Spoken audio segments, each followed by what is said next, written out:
Kita beralih ke informasi lainnya pemirsa, jenazah Hasfiani alias Imam, sales mobil korban pembunuhan oleh oknum anggota TNI AL tiba di rumah duka di Desa Uten Geligang, Aceh Utara. Keluarga korban ini meminta agar pelaku dihukum seberat-beratnya.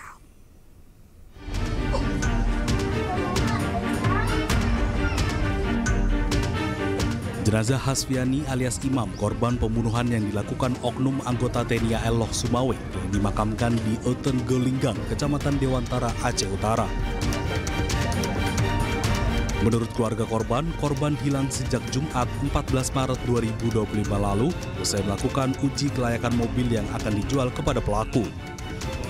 Pada Senin pagi, pihak keluarga mendapatkan kabar korban ditemukan dalam kondisi sudah tidak bernyawa, terbungkus dalam karung, dan ditemukan bekas luka tembakan di bagian pipi hingga tembus ke bagian kepala belakang.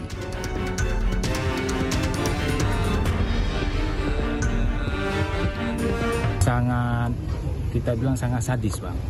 Artinya mungkin entah ditembak dari belakang tembus ke depan atau dari depan tembus ke belakang. Harapan kepada pelaku ini yang pertama betul-betul diadili secara sesuai dengan hukum yang berlaku. Intinya sepadan lah dengan perbuatan itu harapan daripada kami keluarga.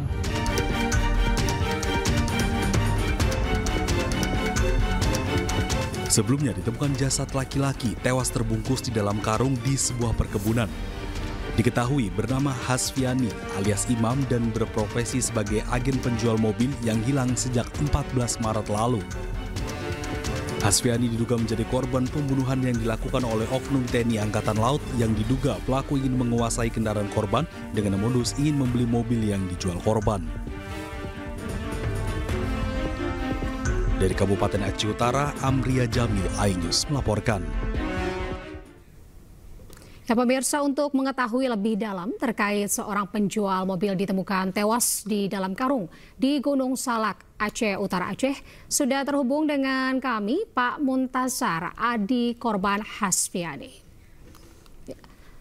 Selamat siang Pak Muntasar. Ya, siang Bu. Siang Pak. Baik. Meninggalnya Hasfiani, bisa diceritakan Bapak mungkin bagaimana awal mulanya nih keluarga mengetahui bahwa korban ini telah ditemukan meninggal? Bisa putus suaranya. Ya baik Bapak, sebelumnya kami mengucapkan turut berduka atas meninggalnya Bapak Hasfiani Pak. Boleh diceritakan sedikit Pak, dari awal nih bagaimana Pak keluarga bisa mengetahui bahwa korban ini ditemukan meninggal Pak? Informasinya dari siapa Bapak pertama kali mendengar hal tersebut? Ya. Baik Bu, masalah informasi penemuan jenazah abang kami, pertama kami dapat laporan dari Polres yang bahwa abang kami sudah ditemukan di daerah pergunungan sekitar jam 9 pagi. Bapak, ini sebagai tentunya adik dari korban ya Pak ya, apakah sebelumnya ini, sebelum kejadian terjadi ini, korban sempat pamit begitu Pak kepada pihak keluarga atau bahkan ke Bapak sendiri? Ya, korban sempat pamit karena pulang setelah Jumat, korban mengantar anaknya pulang ke rumah dan tidak sempat. Lalu dia yang minta izin sama istrinya untuk keluar untuk ambil mobil pada pelaku ini. Mau dilihat-lihatlah mobil Pak. Dan sejak itu terjadilah pengetesan mobil dan tak lama setelah itu ada suara tembakan. Disitulah kejadiannya pertama. Baik, berarti korban ini sempat pamit begitu ya Pak ya kepada pihak keluarga. Namun setelah itu korban pergi menemui pelaku, terduga pelaku ini dan setelah itu tidak ada informasi sampai akhirnya ditemukan korban telah meninggal dunia begitu ya Pak ya? Iya Bu. Pak, sehari-hari memang korban ini profesinya sebagai sales mobil begitu Pak? Kalau profesinya sehari-hari dia perawat. Sales mobil ini cuma sampingan cari makan untuk anak dan keluarganya.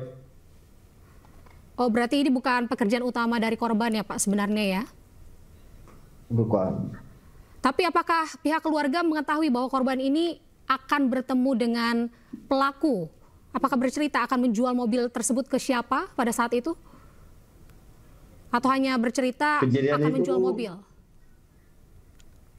Kejadian itu kami ketahui karena malam Jumat itu abang kami pulang ke kampung, ke sawah. Buka puasa bersama keluarga di sana. Dan sekitar jam 11 malam sempat ditelepon sama pelaku ini untuk mau melihat mobil. Dan abang saya bilang tidak sempat karena malam pun sudah larut. Maka kejadiannya besok siap salat Jumat. Pas abang saya sudah pulang sini lagi ke Kurukuh untuk ke rumahnya. Baik Bapak. Bapak, boleh saya tahu bahwa korban ini meninggalkan berapa orang putra?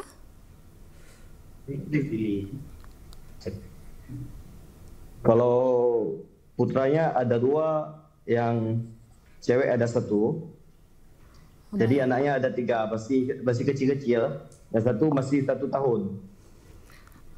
Baik Bapak, lalu harapannya dari pihak keluarga sendiri seperti apa nih Pak terkait untuk hukuman terhadap tersangka atau pelaku? Ya, yang pertama permintaan kami dan permintaan kami di pihak keluarga, yang pertama itu permintaan keluarga ingin melihat wajah pelaku penembakan, pelaku yang membuang mayat dan pelaku yang membawa kabur mobil ke arah Medan.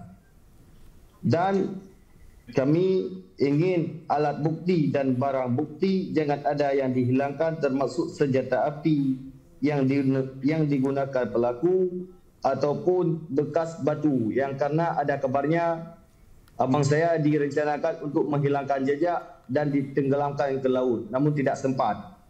Yang ketiga, permintaan kami keluarga meminta surat SP2HP atau hasil penyelidikan atau penyelidikan segera-geranya mungkin diberitahukan kepada keluarga dan seluruh awak media. Dan yang keempat, kami ingin rekonstruksi dilakukan secara terbuka, jangan dipotong-potong dan dipaparkan ke semua media kepada pelaku agar dihukum seberat-beratnya. Baik, yang Bapak. setimpa dengan perbuatannya. Baik, jadi pihak keluarga mengharapkan bahwa begitupun warga Indonesia ini mengharapkan agar kasus ini bisa diungkap secara transparan ya Pak, dan pelaku bisa dihukum seberat-beratnya. Baik, sekali lagi terima kasih Bapak atas waktunya, kami turut berduka. Selamat beraktivitas kembali, Pak Muntasar.